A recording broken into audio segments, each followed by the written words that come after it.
Hello everyone, my name is Victor and I'm a developer advocate at ClearML.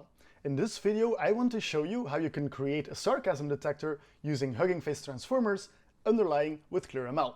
Now, obviously this is going to be a bit of a toy use case, it's going to be a bit of fun, but the core concepts and the workflows will be transferable to your own projects as well.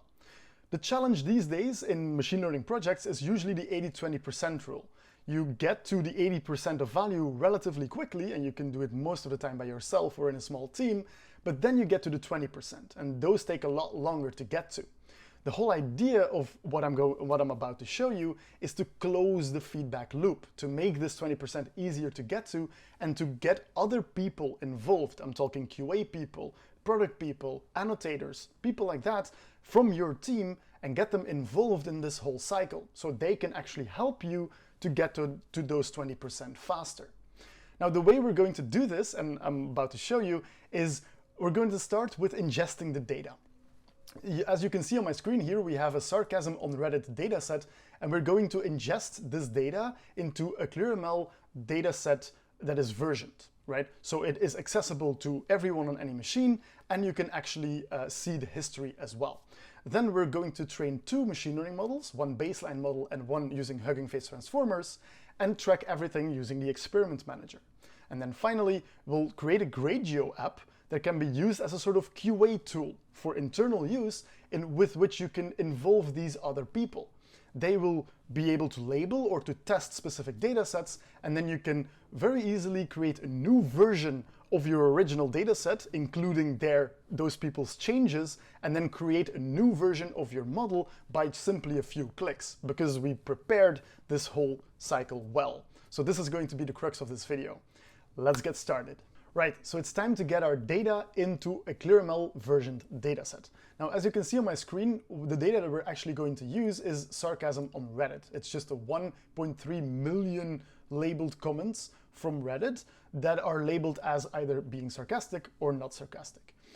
Now, as you can see here, we have the CSVs right here, we can download them from here, but it's not very accessible. If you want multiple people to have access to the CSV, they all have to log into Kaggle.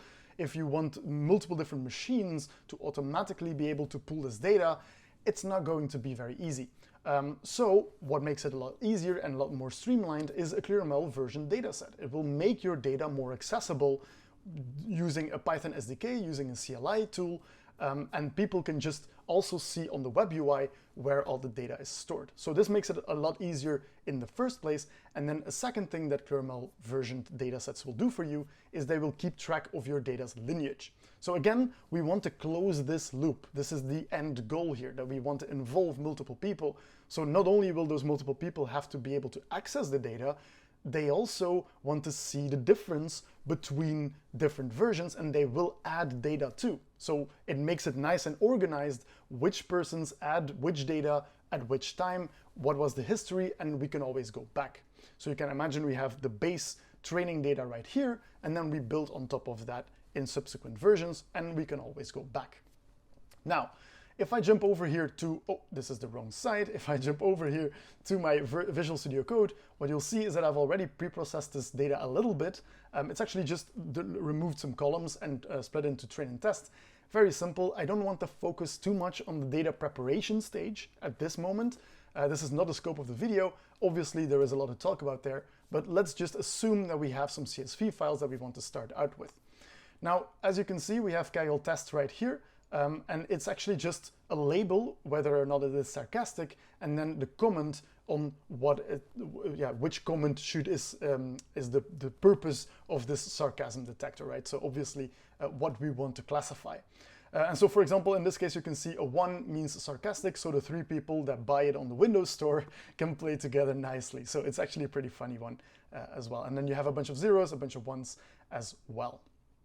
Right, so how do I actually want to add this to a ClearML dataset? Now, ClearML data has a few APIs. So one is a command line interface and the other one is a Python SDK. You can also do some stuff in the web UI. So I want to focus currently on the CLI command. We'll focus the Python. We'll focus on the Python SDK in just a moment later in Gradio. For now, it's the command line tool. So we only actually have to use 3 commands to create a data set. So let's do that now. ClearML data is the command you want to be using. And then we do create, and we give it a project and a name. Now, if I press enter here, the project itself is going to be our main bin. We'll also add experiments to that. We might be adding pipelines to that later on. We might be adding the Gradio app in there. So everything is going to be in there.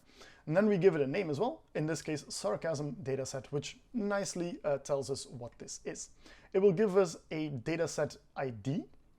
And if I jump over to our web UI right here, and I click on the datasets tab on the left here, you can see that there is now currently a sarcasm dataset within the sarcasm detector project.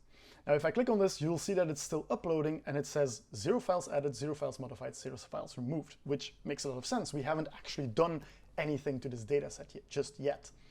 Now, if we hop over to our command line again, we can actually add some files. So what I want to do is ClearML data add files data, and the data is actually the folder that contains all of our CSV files here. So obviously you can add some paths, you can add wildcards even with a little asterisk that says I want to add all of these files, but in this case, very simple, we just want to add all of the files in the data folder. It says it detected 2 files, and this is also differentiable. So it will know in previous versions we've already had this data, so it will basically detect, oh, I only need to add these 2 files, or basically the ones you changed, added, or removed. It will not upload all of your existing files every single time, which makes it a little smarter as well. Now, what I want to do now is actually close it too, because we've now added some files, but we can do this in multiple stages. You can add one folder, and then in the next command you can add another folder, or you can remove some files from previous versions. You can see it as kind of a git commit in this case. It's not exactly the same, obviously, but it's in this specific case it might actually work.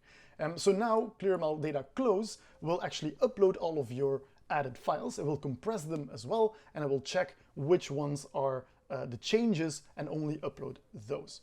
So if I jump, let this finish, and if I jump then over to our datasets page here, and we click on the update button, we see that sarcasm dataset is currently final. So that means that it has actually finished uploading. You can see that there's 2 files inside the whole dataset, and we've added those currently in this version.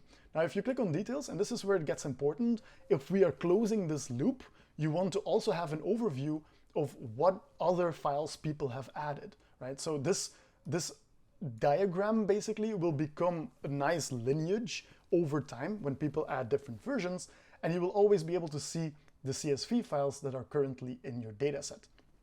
Now, obviously now there's only 2, but then later additional CSV files will be added here. We'll keep everything nicely organized in their own CSV file. That's the main idea of this workflow. Now, we can also click on the preview here. As you can see, it will auto-render this as a text file currently. You will also, in the next update, you will get this as a table, which is a little bit more neat. And then you also have the console output, which essentially is the same thing as you would get in the terminal. Just as for debug purposes, or like when doing this remotely, this can help sometimes.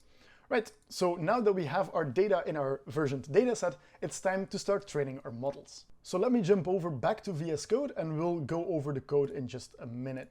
Right, so like I said before, we have 2 models. Now, usually it's best practice to have 2 models, or like to have at least 2 models. You have a baseline, which is a very simple model, and then you can build on top of that to see how well you can get it. So the first model that I want to show you is train sklearn. Let me collapse all of these functions here for you, that it's nice and organized. And this is actually relatively simple, right? So I created a class to make it nice and neat, but you don't have to, obviously, and it has just an init, a create pipeline, a get data, and a train. Now, the get data is basically going to get the data set that we just created right here, and then get it from ClearML. So what you can do here is dataset.get, get it from the project sarcasm detector with a dataset name of sarcasm dataset, which we gave it right here. And then an alias. Now, this is already a quick tip on ClearML usage. If you specify an alias, ClearML, the task, the experiment that you're currently running, will actually be connected to this dataset, because this alias essentially says to the experiment, hey, I've grabbed a dataset, you can add it to your configuration, and we'll see later what that looks like. The rest of the code is very simple, so we won't go too much over that. What I do want to add is that we will be getting all of the CSV files from the dataset. So currently I have not hard-coded anything, because what the dataset.get.getLocalCopy gets you is a local path that is cached, by the way. So if you pulled it multiple times, it will only download it once. It will get a local copy of this data and then give you a path to that local copy. And we expect that later on in the process, we will get more than only those two CSV files in our dataset, right? So what we want to do here is actually load the dataset out of all of the CSVs in the local dataset path. Currently that will only be 2, but it will grow over time. So it's very important to keep in mind this closing the loop system. Because in the end, what we're doing here is we're creating a template task. What we do is we create the code that is as generic as possible, so we can then later hand it off to QA people, to labelers, to data people that want to try different combinations of data, and then let them worry about those things. So as long as your code works, you just have to make it once, and then you're off to the races. All right, so then we do get data, we create a pipeline which essentially says I want a vectorizer, and I create a classifier, and then we have train as well, which essentially trains this pipeline. Very, very simple stuff. If I run this, it will take a little time to train, obviously, even though I have a subset set to 1000, but I can already go here to my projects using sarcasm detector right here, and this is what it would look like. So as you can see, this is the experiment manager, and it actually all begins in the init command with task.init. This is, in comparison to the dataset versioning, this is experiment tracking. This is a second tool in the tool belt of ClearML. Task.initialize will essentially hook into a lot of stuff in the background and create your experiment from scratch, but also capture a lot from that background, capture a lot of information from that background without you having to do much of anything. So what we want to do is we give it the project name sarcasm detector. Like I said before, we want everything nice and organized. Task name sklearn training, because we're doing the baseline model here. Output URI equals true, which basically means if you detect that I saved a model, please upload it to ClearML as well. You can obviously set here S3 or Azure or GCP buckets as you wish, but that's something for in the documentation. We also added some parameters right here. And if I go back here, this is what you'll get from that code. Now this code is all available on GitHub as well. This is what you get from that code. So you see the repository here, you see the commit ID, the script path, any uncommitted changes. In this case, I don't have actually any uncommitted changes, but they would be low here, any installed packages, configuration. This is where the alias comes in, remember? So the alias, this is automatically connected. Once you do a dataset.get, you will get a dataset name that was used here in this configuration section. You also have the general parameters that your model might be using. Artifacts is, for example, the trained model that you can see here. You also have info, scalars, in this case, or console output. Console output, I'll have to refresh this for just a second. Console output will give you everything that was added to the console, obviously. And then you have also scalars. Now in this case, it's sklearn. It's just a normal classifier, which actually doesn't work very iteratively, so it doesn't report any graphs or like loss or stuff like that. So a scalar is in this case just a single value, being the end accuracy and the runtime of the training, how long that it took to train, which is something that is interesting to keep track of. Then we also have a plot, which in this case is our confusion matrix. Debug samples is not used in this case, and you can add it for example, images or text that you want to check, and you can add it as basically an attachment. Right, what we also have, I went to the wrong side again, sorry. What we also have is our train transformer. Now this is the other model, and it's basically very, very similar. So now you also get the task.initialize. We'll give it the project name of sarcasm detector and the task name of the stillbird training. One thing that I want to add is if you're using Hugging Face, it's very interesting to add, or very useful to add, the requirement torch before the task.initialize, mainly because Hugging Face auto detection doesn't work very well, because Hugging Face doesn't really need torch. specifically, so ClearML doesn't really pick it up. And if that ever happens in any use case, then you can always add a requirement like this. Then it will create a sarcasm detector and actually train it too. Now, training it will require the basic Hugging Face interface. So you will create some training arguments. You'll get the data in much the same way as we did before. So we do dataset.get and get a local copy, load it in much the same way. We use the same seeds as well, so they're comparable with the logistic regression, the sklearn model that we made before. Then you tokenize your data, and you add some training arguments. And the cool thing about ClearML is that if you want to track these and later overwrite these, but I'll come back to that later, is that you can just use task.connect. And if you use task.connect on training arguments, it's actually a class, and that class will then be interpreted as hyperparameters. And we'll see that also in the web UI. So that's really, really useful. And then you use trainer and actually train the model. Right. So when you run this, you get slightly different output. So if I go to execution here, you have all of the same stuff here in terms of uncommitted changes and install packages. Now the configuration is different, obviously, because we have all of these training arguments that came from the class. So even default arguments that you didn't set are available here, and you will be able to override these later on. You also have the dataset that we used in much the same way. So the artifacts will be much, much more, because obviously these are like larger models that take a lot more artifacts. The console output, as we saw before, and this time we do actually have scalars. We have loss and monitored GPU usage and stuff like this. And we have the same plot in our confusion matrix. Now, it becomes very interesting once you get all of these models inside of your experiment tracker, is that you can start comparing them as well, even if they're not exactly the same kind of models. So obviously you can compare the same model but trained with different parameters over time. That's very interesting, but you can even compare multiple different models too. Now, obviously the configuration, the execution, the install packages and everything won't be the same because they're different code bases even. But as long as you have overlapping parameters, it might be an interesting watch. So if you, for example, see here, we can see that the seed was the same and the subset size was the same. So the data loading is verifiably the same as it was in the other model.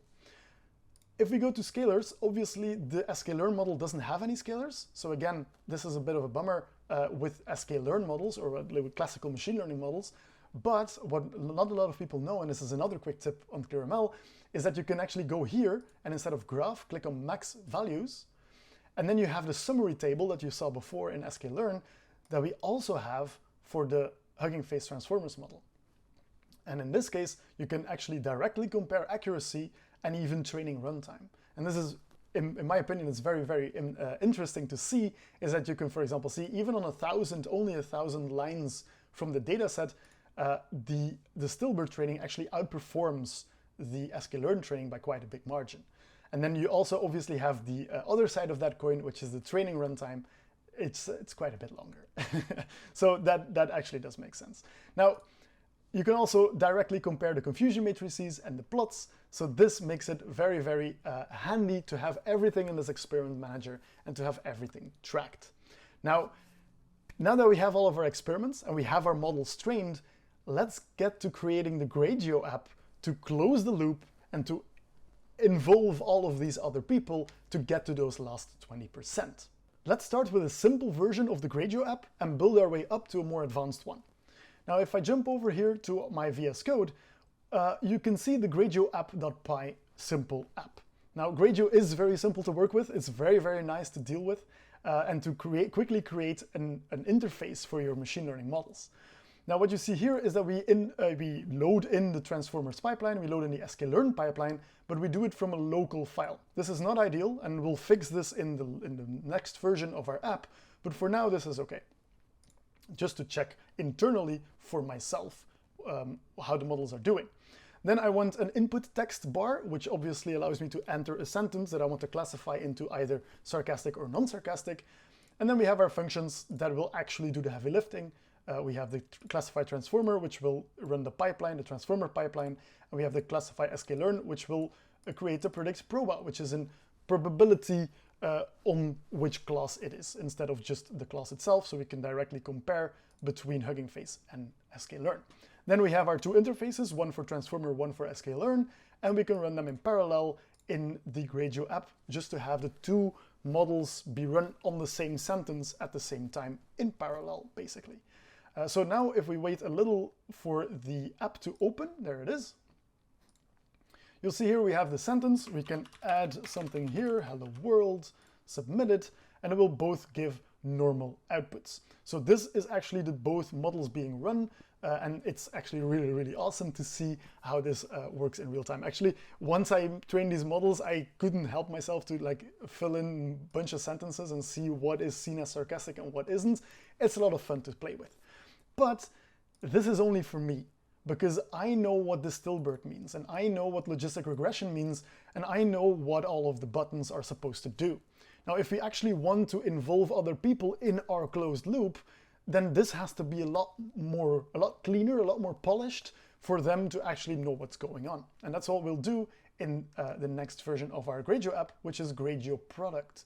This is actually meant to be for product people. Let me close down our previous version. This is actually meant for product people, for labelers, for annotators. Doesn't really matter what exactly you want to do with. You can have a bunch of different scenarios. For example, QA people wanting to test a specific data set and then see how all of that works. You have data people that want to test different versions of the data sets. You have labelers that actually want to add new data into your pipeline. So let's build this product version that is a lot more advanced than the previous one. Now, the first thing you'll see is that we will not and never, this is not a good practice, get our models from the local file system. Now, the reason of that being is that, for example, you can host Gradio apps on ClearML, you can host them in a lot of places, but those places don't always have the model files locally available. So you want to have much more flexibility and get the models straight from the model artifactory from ClearML. In this case, the only thing you have to do is give it an ID and get the local copy, just like you would with the ClearML data.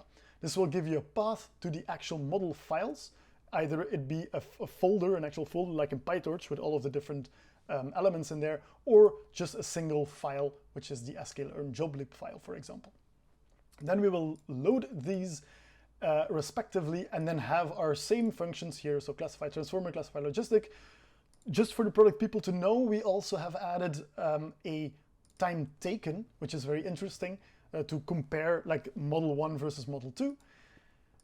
Then we can parse everything to a CSV file. So what happens here is that people can see the model, its output, both logistic and the stillbird. They won't actually know which one is which. And then they can click on a button to say this was wrong, or this was right, or this was wrong, or this was right. And then on the back end, we will keep track of everything that people flagged in the flagged folder under a CSV file. And then those CSV files are the same, have the same columns, have the same format as our original data, and then we can just add it as a new version of our data set, of our original data set. And then we can close the loop that way and then rerun our experiments on this new dataset version. So I also mucked up the interface itself a little bit. You'll see what that looks like in just a second. So one thing I do want to clarify is that the create ClearML dataset version is going to be a completely new version with all of the CSV results of this app. So just keep that in mind when we go to it later. Now you can see here we have now ClearML, we have model input sentence, which is much better than just sentence. It actually tells people what they need to know. You have model 1, model 2, which is also more important than the stillbird or logistic regression, which doesn't really tell you much. And now I can say, for example, hello world, world, there we go. Classify it, this model is actually wrong, so I will label it as such. If I click on it, it will tell me how much labeled samples I have. I can also say, sure, that sounds like a perfect idea, which should be sarcastic, and both of them have it correct, but I'll label them as wrong just for the purpose of this video, obviously. And then what we can do is package labeled samples, which in our case will essentially just use the Python SDK from ClearML to create a new dataset version. And I promised you I would show that. So when I click this open, what is happening at this moment is we're getting all of the CSV files in the flagged folder, which in this case is, for example, comment label hello world 1. Sure, that sounds like a perfect ID 1. We said that these were wrong. So these are new samples that we can add to our previous data set for the logistic regression and for the transformer as well. Now, for now, we'll just throw them all in one big pile, but you can see that you can easily split them off and train your models specifically on those. Then we get the latest ClearML dataset ID that already exists. So this will essentially get our original dataset with the original CSV files in it, and then we'll say we'll create a new dataset version called in the project sarcasm detector called sarcasm dataset, but with the parent dataset's latest ClearML dataset ID. And this will essentially create this lineage that we've been talking about that we build on top of it. And we'll add all of the files as well. So if I go back here, you'll see that it's currently done. It says 0 labeled samples. And if I go back to my ClearML UI now, go into datasets, sarcasm dataset, you'll see that we now have a new version of our previous training data, which is awesome, right? Because now we have closed the loop. Now we have a new version of this dataset that has exactly the same format as our original data. If we look here, we can see that this version added 2 files for a total file count of 4 at this moment. And if we click on details, we can actually see here that we still have our Kaggle test, Kaggle train, as we used to have, but now we have added these 2 CSV files to the mix. If I click on preview here, again, this should be a table later on, and I click this open, come on, I click this open, you'll see here, hello world, sure, that sounds like a perfect idea. All of this data is exactly where it's supposed to be. One more feature that I do want to mention is specifically for ClearML Enterprise users. Now, if you're a ClearML Enterprise user, you can host your Gradio app, the one that we just made, on the new ClearML Gradio app application. So the cool thing about this is that you can give it some configuration, just like a normal Git repository, the branch, and the actual script name, which holds the Gradio app, and it will launch that Gradio app for you on any of the machines that you choose. So for example, here, I can add it to a specific queue that is attached to a specific machine type. Now, what you can see here is a quick preview of the app that we made before, as well as all of the console logs, and crucially, you also have a link to an externally hosted version of your app. So you can send this link securely to all of your colleagues, and they can actually use the app just like anyone else would. So this is just a neat little extra thing that you can use ClearML for if you have ClearML Enterprise. So now that our new dataset version is ready to go, let's train some new models using exactly the same code as we used before. If I go to my projects here in the experiment manager and into sarcasm detector, we again find our sklearn training and our Distilbert training experiments. Now, like I said before, you have all of the source code and uncommitted changes and installed packages here, so we can very easily right-click and clone this. Now, what cloning does is it keeps all of the information on how to run your experiment, the code, the packages, etc., but it allows you to override any of the configuration parameters. Now, in this case, we might want to change any of the general parameters. We might actually change the data set, but actually we don't even have to do that, because if I go into our original train sklearn code here and we see get data, we'll see that what we actually do is dataset.get, dataset project sarcasm detector, dataset name sarcasm dataset. So we don't even have to change anything, because what this code will do is it will pull the latest version of the dataset that fits this description. And because we've named it the same way in our, let me go to our datasets, because we've named it the same way, it will actually instead take this dataset than this dataset. So it will take the new version to train its models on. And because we've written our code in such a way that it can actually handle this, we should be good to go straight from the start. So if I click on enqueue here and I click on GPU queue, what I actually have done here is I've created the clone of this experiment and then I've added it to a queue, to an execution queue. There is a worker that I have set up that is currently listening to this queue, and I will pick up this task in just a second.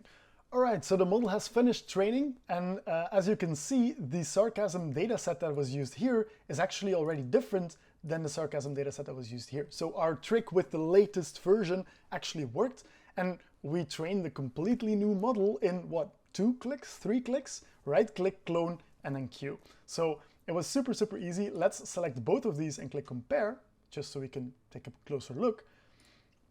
We'll see that they were made at a different moment in time, but this is actually not very interesting. What is interesting is that the output models are different, obviously, as they should be. And we can see that the hyperparameters are in general the same, but in dataset, this is the big difference. So now we can for sure know that it used a different dataset because the ID is different. And then obviously it's going to be interesting to go into max values, summary, and see the different accuracies and training runtimes. Now obviously this is not an apples to apples comparison. Your data set has changed, but you can build this into your design of your task as you see fit.